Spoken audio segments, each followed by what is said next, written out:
ఐపీఎల్లో మెగా వేలం మూసింది. ఈ మెగా యాక్షన్ అయితే అంచనాలకు మించి అయితే సాగింది.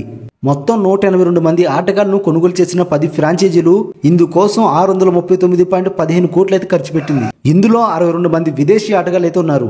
అయితే మెగా యాక్షన్ తర్వాత ఫ్రాంచైజీలన్నీ తమ బలాన్ని మరింత అయితే పెంచుకున్నాయి. తమ ప్రధాన ఆటగాళ్లు దూరమైన అంతే సమర్థులతో కొన్ని ఫ్రాంచైజీలు జట్టును తిరిగి నిర్మించుకున్నాయి.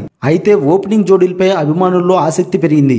ఇంపాక్ట్ ప్లేయర్ నిబంధన ఉప్పల్, ఢిల్లీ వంటి ఫ్లాట్ పిచ్లపై గత సీజన్ లో పరుగులు వరద పారింది. పవర్ ప్లేలో ఓపెనర్లు విధ్వంసకర ఆటతో లీగుకు సరికొత్త ఊపిని తెచ్చిపెట్టారు. మరి అదే జోరును వచ్చే సీజన్ లో కొనసాగించడానికి ఏ జట్టు నుంచి ఎవరెవరు ఓపెనర్లుగా వస్తున్నారని ఫ్యాన్స్ అయితే విపరీతంగా సెర్చ్ చేస్తున్నారు. అయితే 10 ఫ్రాంచైజీల్లో ఓపెనర్ల జాబితా ఇప్పుడు మనం తెలుసుకుందాం. కోల్కతా నైట్ రైడర్స్ నుంచి Sunil Narine, Quinton de Kock. Sunrisers Hyderabad నుంచి Abhishek Sharma, Travis Head. Rajasthan Royals నుంచి యశస్వి జైస్వాల్, సంజు శాంసన్. రాయల్ ఛాలెంజర్స్ బెంగళూరు నుంచి Virat Kohli, Philip Salt. Mumbai Indians నుంచి Rohit Sharma, Will Jacks. Chennai Super Kings నుంచి Ruturaj Gaikwad, Devon Conway. Punjab Kings నుంచి Prabhsimran Singh, Jos English.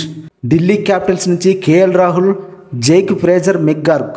Lucknow Super Giants నుంచి Aiden Markram, Mitchell Marsh. Gujarat Titans నుంచి Shubman Gill, Jos Buttler. మరి ఈ 10 టీంలలో మీ ఫేవరెట్ జోడీ ఏదో కామెంట్స్ రూపంలో తెలియజేయండి. ఇంతవరకు మన ఛానల్ని సబ్స్క్రైబ్ చేసుకోకపోతే ప్లీజ్ సబ్స్క్రైబ్ చేసుకొని వీడియోని లైక్ చేయండి ఫ్రెండ్స్.